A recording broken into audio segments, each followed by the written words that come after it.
Hi, this is Roger. This is a quick garden update, so those not interested don't need to watch. I've been moving stuff around. My cymbidiums are here, and that's not good enough. They need to go over there so that they get this late afternoon sun, which is what it is now, late afternoon. Now, this area here gets a lot of sun, but these are gravel beds. I can't really plant anything any sense in there because there's no soil, there's no depth. So Carole's given me a new list of plants, and a lot of which I would really like to have, but I've got nowhere to put them. These gravel beds are not mine to play with, really. Now, I have managed to plant some things on the edges, as I've shown you before. Now, these little clumps of geraniums have started to root now, so unless they're in heavy sun without any water, they're actually not drooping anymore. So there is possibilities to plant some things, preferably around the edges where they don't get full sun. This area here gets an awful lot of sun. Now, we've got to sort of work on this. This laurel is looking, well, first of all, let's do the wisteria. Come on, look at that. Absolute, and the fragrance is stunning. But that's growing green and spreading, so's that. So we will have green along here. But there's no reason why we can't have something else coming up the fence apart from that. That's for the future. The buddleias are starting to push their long growths now. This is not a buddleia, this is a foxglove that just happened to hitch a ride in that tub, but this is the growth we need on the buddleias. This is what will push out the blooms later. This. So they're starting to do it, which is good. Bonsai stuff, not for now. The geum is looking good. The other day I came out and it had all flopped over in the wind, so I've had to put stakes on the stems. Which is a nuisance, but the blooms are looking good. These are beautiful red. Up here we've got these things. That's not really why I'm out here. Somebody thought I was a spoil sport putting the catmint up on the table, but Mojo was ruining the plant. Now what about this then? These pieces here, Mojo broke off. And I just stuck them back in the pot, and they look like they're going to grow. That's pretty good stuff. But I've got so little planting area. If I had a bit of a clear out along here, I'd have a little bit there, which is semi-shade. Because obviously, because of the angle of the sun, it only gets very late in the day's sun. So I could get a few more things in there. But the problem is, a lot of the things that Carole has listed, oh, you notice the weeds are dying, so that weed killer stuff that I put on is working. Until I get these gravel beds free of weeds, I'm not prepared to put anything in them, if you see what I mean, because they you know, it's just not going to work. Right, what else? The roses have got buds on, or this one has, I'm not sure about the other one. The Californian lilac is looking absolutely stunning now. This is my friendly blackbird, who takes hardly any notice of me at all. He's quite happy to sit on the bird feeder when I'm quite close. Lovely bird. Oh, I must get that water in there cleaned out. But it's just almost fearless. I don't know how close it would let me get, but that's the bird that sings all the time. There aren't many wild birds. I'm now less than 2 meters. Yeah, finally quit. Right, bonsai, various things. But I want my cymbidiums here so that they get this late afternoon sun. But this is my only real planting area. Now, my plan, see what I mean? He's just gone straight up in the tree and started to sing. Beautiful song, blackbirds. This is really my only planting area. This is rich soil. because it gets all the leaves off that oak tree that rot down in here. It's almost like potting compost in here, but it does get some sun. Not all day sun, but it gets some sun. But in amongst here are shady spots by the things that are already there. Now what I'm proposing to do is remove some of the stuff in here to take some more plants from Carole, like this. This is rubbish stuff. It's ground cover stuff that is just nondescript. So all of this could be taken out, and that would clear me a nice patch here that would get afternoon sun. I mean, a lot of the things I planted from Carole are dying back because they're early spring. You know, that little sort of floppy bit there, that's bluebells. They'll come again next year. But the foxglove's growing okay. The fuchsia's coming on nicely here. Yeah. This needs coming out. That's a sycamore. Otherwise that'll be 8 foot tall in a year. Again, bluebells dying back now. But there's areas here that are semi-dappled shade. The problem I've got with a lot of the stuff that Carole's put on the list is it's full sun, but it's not going to grow in the gravel beds. So I can clear some areas here to put stuff that will get afternoon sun in mid-season. Early spring it doesn't get any sun here. It's shaded by the house. So, you know, there's only so many things on Carole's list that I can take. What I'm also proposing to do is this area here, which is cluttered. There's a pot there, you can probably see it. And I've been given a name for this stuff with the pretty pink flowers. Apparently it spits seeds all over the place and seeds everywhere. But this rose I want to keep. This bush here, I think, can be cut down to the ground. And that clears a little bit of an area out here. Because it's the same as this, but this is a mature bush that flowers. That's not. Yeah, so I think we could do without that one. That would give me a bit more area here. And then when we get round to here, this is the limit of the sun. This is as far round here as it gets. Now, if the area, this bush here, if the lower branches were taken off, it's more planting area. This bush here I want, because when I look in this direction I don't want to see that manky alleyway, so I've allowed this to come out, but there's no reason why the lower section can't come off, and that will give me, you know, this area here would become a planting area, shady, yeah, and then round here we've still got a little bit. I've been doing a bit of weeding round here, that's the dead stuff. But that's what I'm limited with. I'm limited to how much growing space I've got. I mean, with a ridiculous amount of work, if I took all the ivy out of here, I would have a bed to grow in. And over there, if I took all the ivy out, I'd have somewhere to grow in. It's too much effort for somebody else's garden, if you see what I mean. So, and also the ivy looks quite nice. And there are things that grow up through it. You know, I mean, it's just coming out now. This wasn't obvious earlier in the year.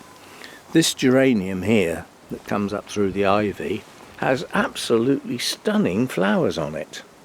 But that dies back in the winter. You can't even see the leaves. So that's yet to come.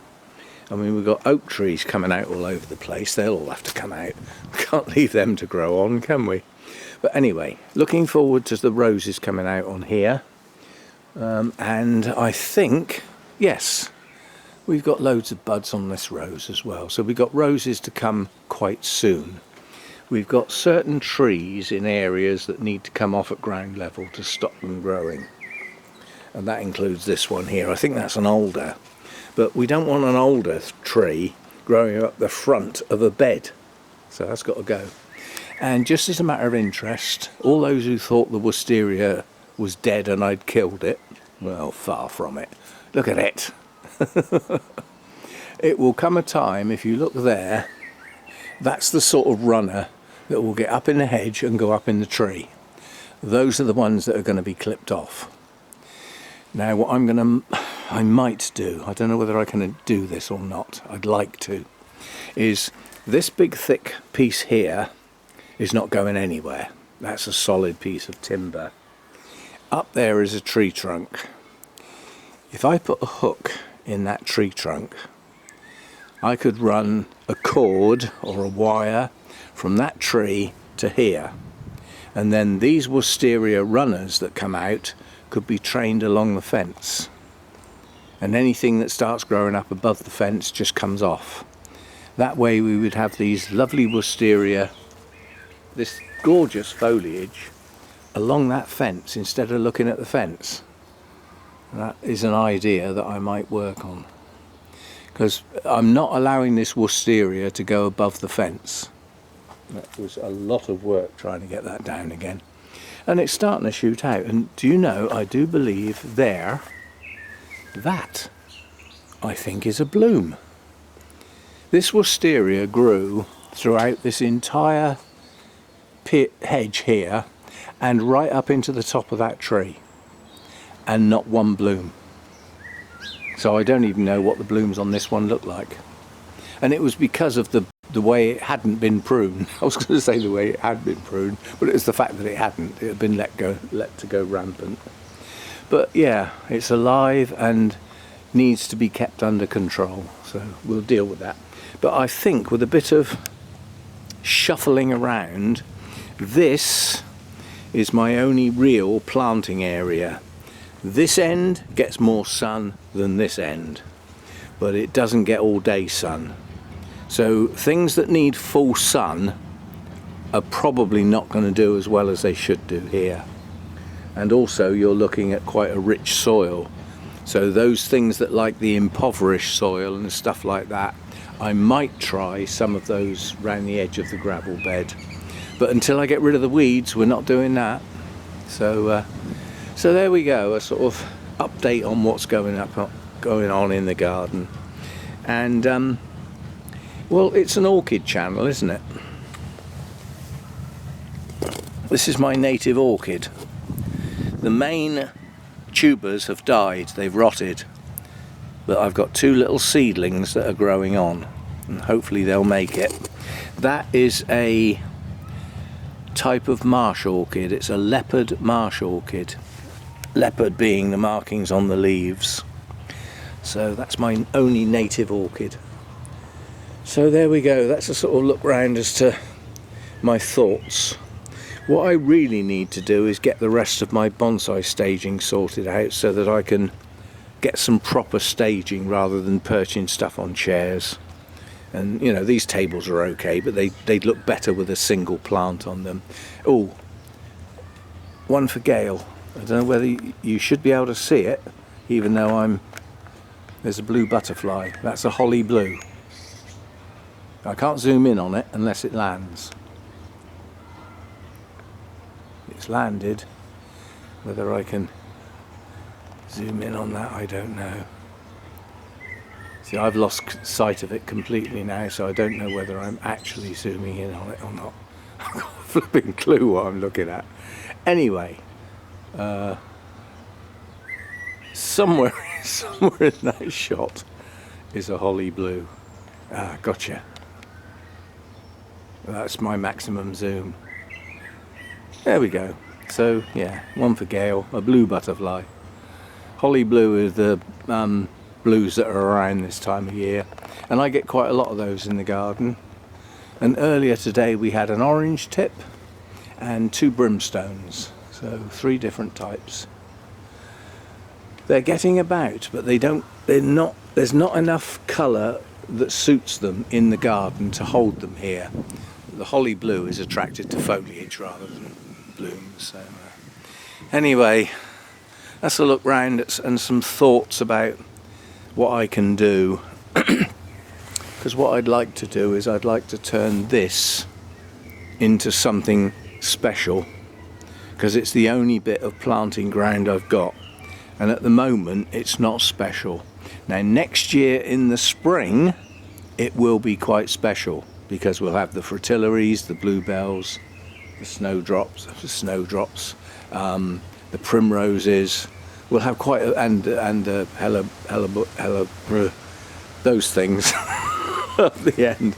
We'll have all that, but there's a bit too much shrubbery in here at the moment, so my plan is to sort this lot out so that I can plant some more stuff in it, and it will be stuff that likes some sun up this end, stuff that likes dappled shade behind the shrubs, and stuff that likes the shade can only go up that end.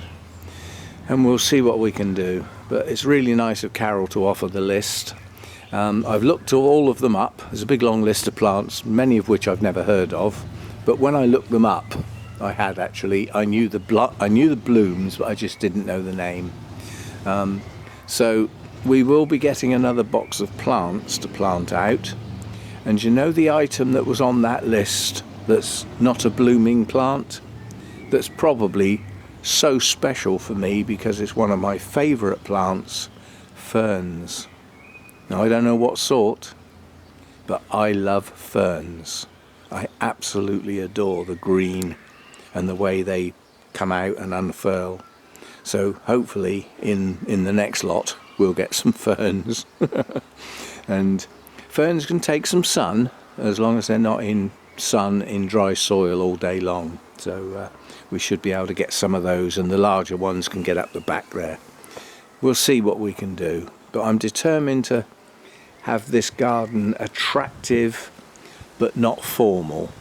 I want it a little bit informal. I don't want it structured. I don't want rows of plants and things like that. And native plants are just ideal, you know. So there we go. I sort of look round at some thoughts of things to come. And those that aren't interested in the garden and only interested in orchids, then this is not for you. But I do separate them out. They are telegraphed at the beginning. This is a garden video, not an orchid video, not a bonsai video and all that sort of stuff. So 3 elements to my channel really now. The bonsai stuff is in a separate channel because people were moaning about that, the orchid people. The orchids are there, and the garden, you know, is another thing, an add-on. So that's where we are. And I'll see you next time. Thanks for dropping by. And this is something I've been hoping for, is Mojo to be able to relax in the garden without me being out here, and just settle down and sun himself. That's what he used to do, and hopefully he'll start doing it again. But recently he's been reluctant to come out, but I came out with him, and this is what we want. To feel comfortable in the garden and sit down in the sun and have a snooze. Good stuff.